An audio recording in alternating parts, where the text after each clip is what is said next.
Blanes ha de tenir mitjans de comunicació públics lliures. S'ha de potenciar la cultura en tots els seus camps. I això passa per donar ple suport a la gran quantitat d'entitats i artistes que vertebren la vida cultural de la nostra ciutat i per posar la cultura a l'abast de tothom.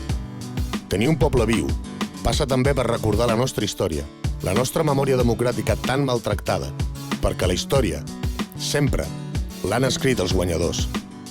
Tenemos que recuperar la televisión local y gestionarla de forma democrática y participativa. Como medida transitoria, pondremos en marcha la televisión digital en Internet. Promoveremos y apoyaremos todo acto relacionado con la recuperación de la memoria histórica y democrática. Implantarem una xarxa wifi que doni cobertura als espais públics de Blanes, com ara places, platges, centres cívics, escoles, instituts o equipaments esportius. Informació, cultura i memòria. 3 eixos bàsics per construir un Blanes actiu i atractiu. Un Blanes que potenciï les capacitats de la seva ciutadania, que faci de la informació i la cultura el que són, un dret, no un privilegi. Un poble amb futur, construït sobre els sòlids pilars de la memòria. Fem un Blanes viu on viure-hi. Recuperem Blanes.